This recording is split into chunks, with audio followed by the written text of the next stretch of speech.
Question number 4 is 6x minus 4y equal to minus 12, 8x minus 3y equal to minus 2.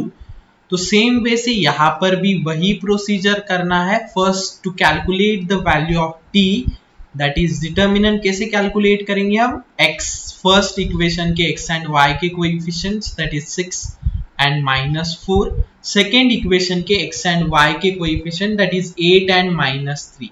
Then determinant calculate कैसे करना है? Cross multiply करके minus. So 6 3 जा minus 18 minus 8 4 जा 32 that is minus 32.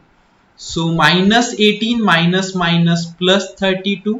So 32 minus 18 अगर आप करोगे तो आपको 14 आंसर मिल जाएगा.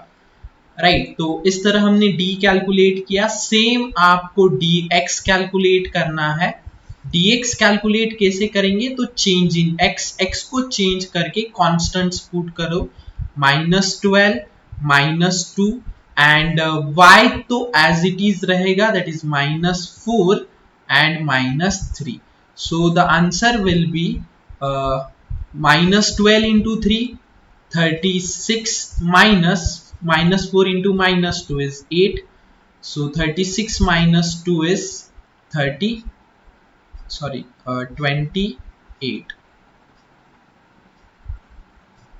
Next is dy. So dy में change in y आपको करना है. तो y की x as it is रखो, y की जगह पे कांस्टेंट्स पुट कर दो. 6 2 जा माइनस 12 माइनस 12 8 जा 96 माइनस माइनस प्लस 96. 96 माइनस 12 84 हो जाएगा.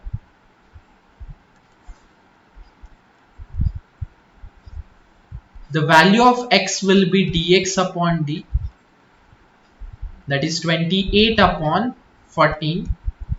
So the x is 2 and for y is dy upon d, that is 84 upon 14, that is y is 6. So x comma y is nothing but 2 comma 6. Put करके check करना है तुरंत आपको. 6 2 जा 12 minus y की जगह पे 6 पुट करो 24. 12 माइनस 24 माइनस 12. सेम यहां पर भी पुट करके आप आंसर वेरीफाई कर सकते हो. Question number 5 is 4m plus 6n equal to 54, 3m plus 2n equal to 28.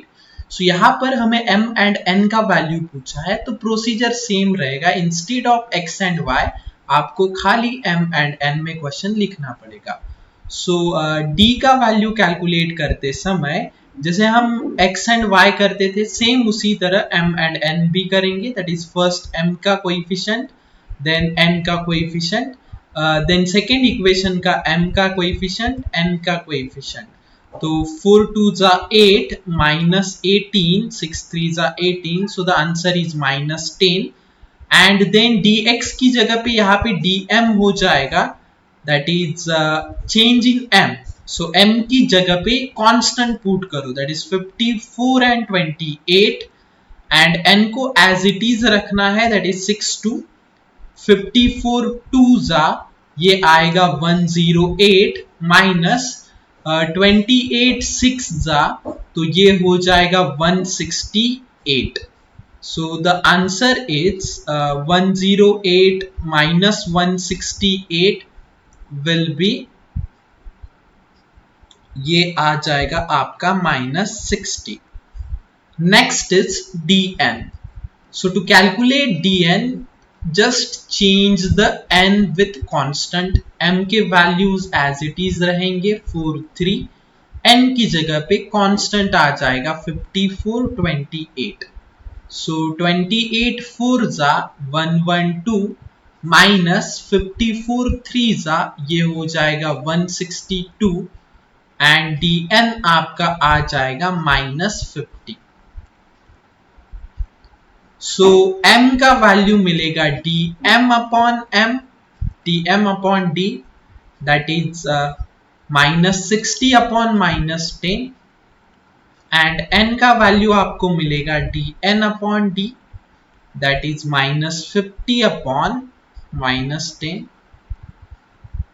So m का value 6 and n का value is 5. Just replace this m by 6. 6 4s are 24 and 5 6 are 30. So you will get the answer as 54. So जो भी हमने m and n का value calculate किया है वो सही है. Next question is question number 6. 2x plus 3y is equal to 2 and x minus y upon 2 equal to 1 upon 2. So first thing, क्या हम इस इक्वेशन को और सिंप्लीफाई कर सकते हैं? ये फ्रैक्शन में 1 अपॉन 2. तो अगर हमने ये पूरे इक्वेशन को 2 से मल्टीप्लाई किया, सिर्फ सेकेंड इक्वेशन में चेंज करो क्योंकि ये फ्रैक्शन में है, तो सेकेंड इक्वेशन को 2 से just multiply by 2, multiply by 2. सो 2 से मल्टीप्लाई करने के बाद ये 2x हो जाएगा, -2 से मल्टीप्लाई किया तो 2 2 कैंसिल होके ये y हो जाएगा, 2 से मल्टीप्लाई किया 2 2 कैंसिल तो ये 1 हो जाएगा.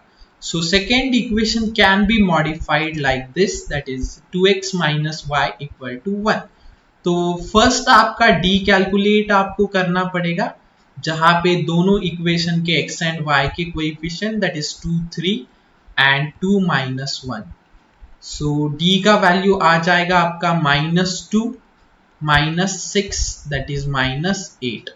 Next thing is to calculate dx.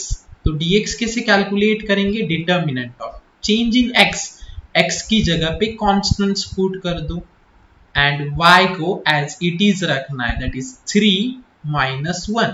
तो -2 -3 that is the answer is -5. and the next one is dy. तो dy के लिए आपको चेंज इन y करना है, x आपका एज इट इज रहेगा that is 2 and 2 and y की जगह पे कॉन्स्टेंट्स पुट करने हैं 2 and 1. so 2 1s are 2 minus 2 2s are 4. So 2 minus 4 is -2. x का वैल्यू आपको मिलेगा by dividing dx with d, that is -5 upon -8. So x will be 5 upon 8 and y is dy upon d, that is dy का value -2 है, d का value -8 है, तो 2 1s are 2 4s are, that is y will be 1 by 4 and d will be 5 by 8. सो कैसे check करेंगे कि आपने सही आंसर फाइंड आउट किया?